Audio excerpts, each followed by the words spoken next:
2020년 고2 6월 사회지문을 보도록 하겠습니다.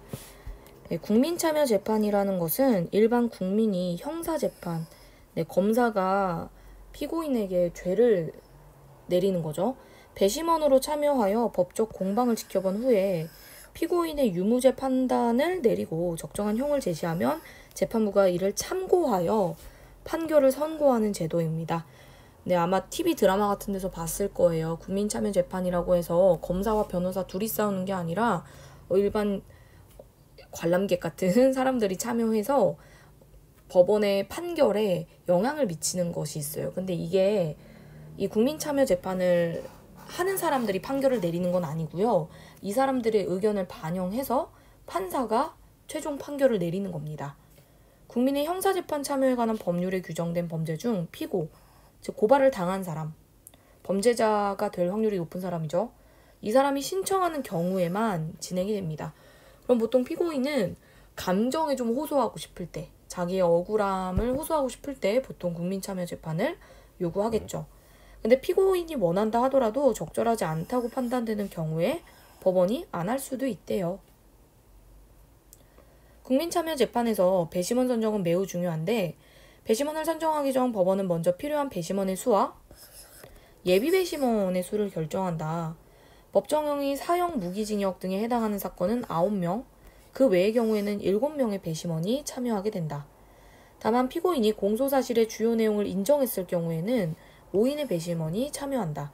그러니까 피고인이 그래요, 저 잘못했어요, 이 정도는 인정하는데요, 다른 건 인정하지 않아요, 뭐 이렇게 일부를 인정하게 되면 5명이 참여할 수 있다라고 하네요.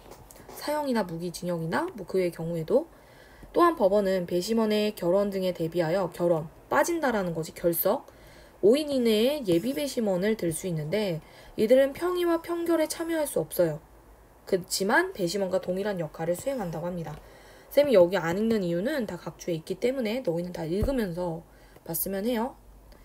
배심원과 예비 배심원을 합한 수만큼 인원을 선정한 후에 추첨을 통해서 예비 배심원을 선정한다고 합니다. 그리고 누가 예비 배심원인지는 평의 직전에 공개한다고 해요. 배심원 선정을 위해 해당 지방법원은 사전에 작성한 배심원 후보 예정자 명부 중에서 필요한 수의 배심원 후보자를 무작위로 추출하여 그들에게 배심원 선정 기일을 통지한다. 통지를 받은 배심원 후보자는 법률에 규정되어 있는 배심원이 될 수 없는 사유에 해당되지 않는 한 반드시 출석해야 하며 출석하지 않으면 벌금 내야 한다.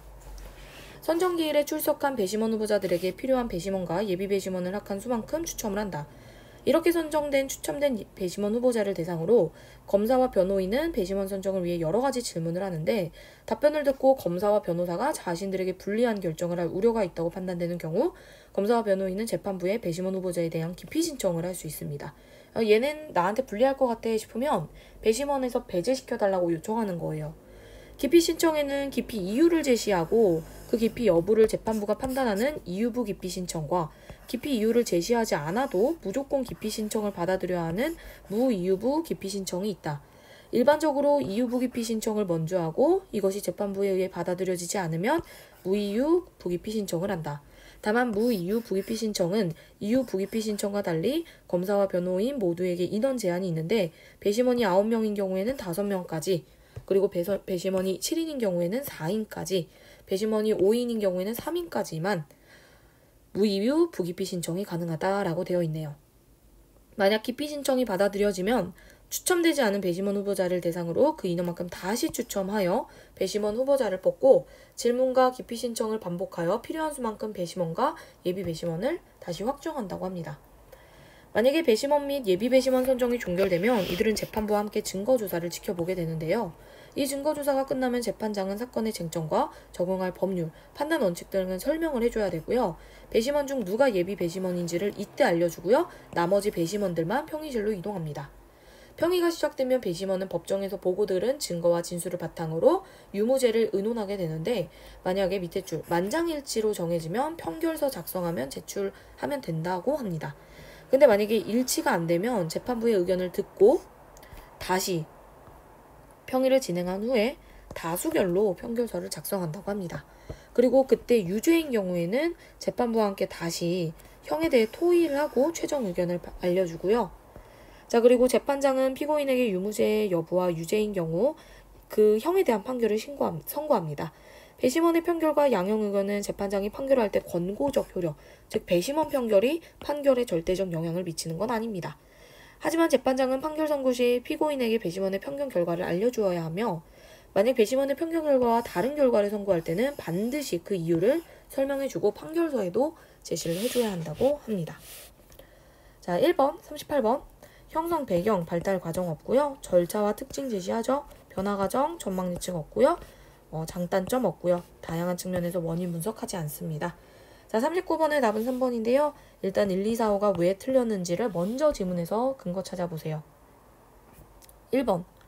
모든 과정을 같이 예비 배심원이 수행하는 건 아닙니다. 왜냐하면 평의와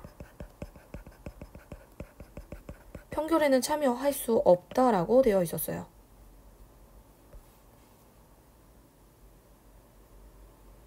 이 문단에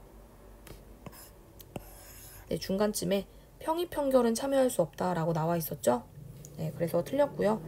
피고인이 원하지 않아도가 아니라 피고인이 원해야지만 국민참여재판 열릴 수 있어요. 그 근거 1문단에 있습니다.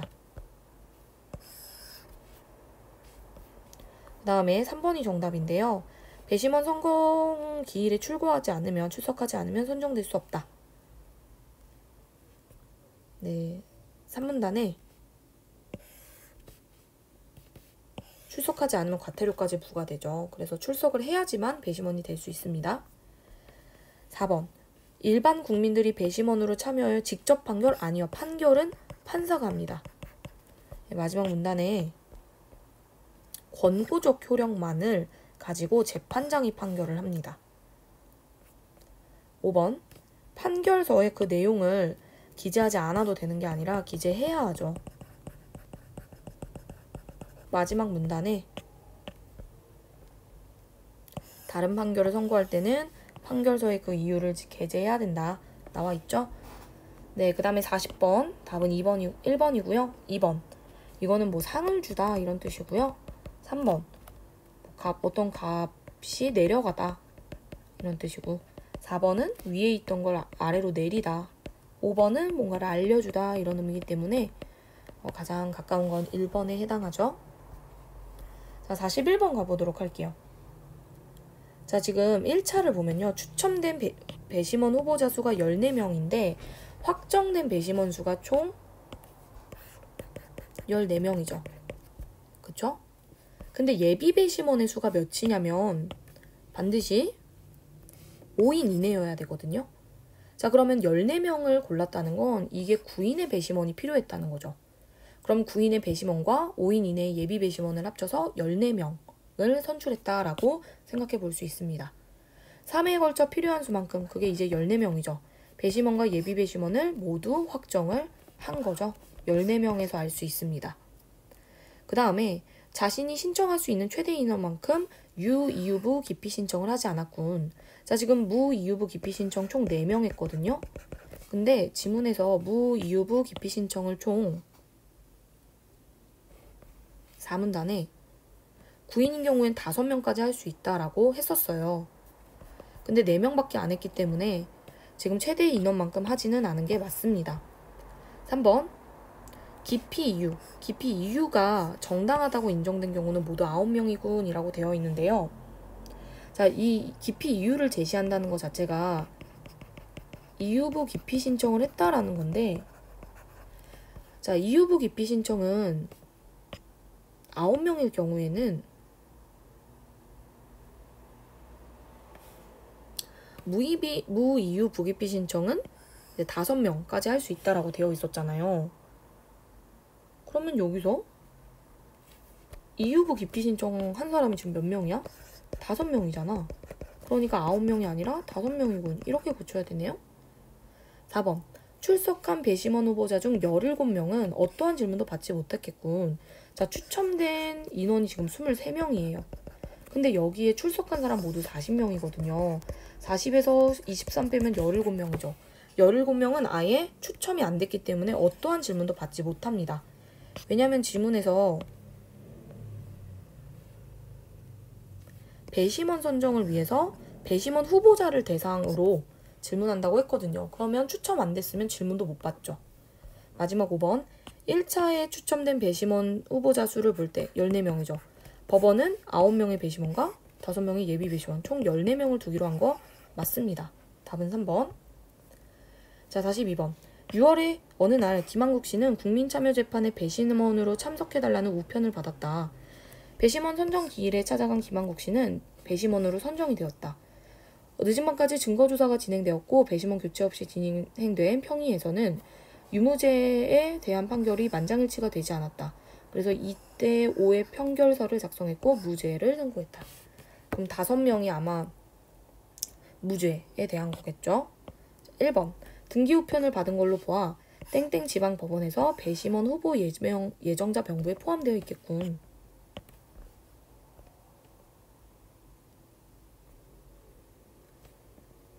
네, 3문단에 배심원 후보 예정자 명부 중에서 무작위로 추출한다고 되어 있거든요. 그럼 이 사람이 이 안에 포함이 되어 있었기 때문에 선출이 된 거겠죠?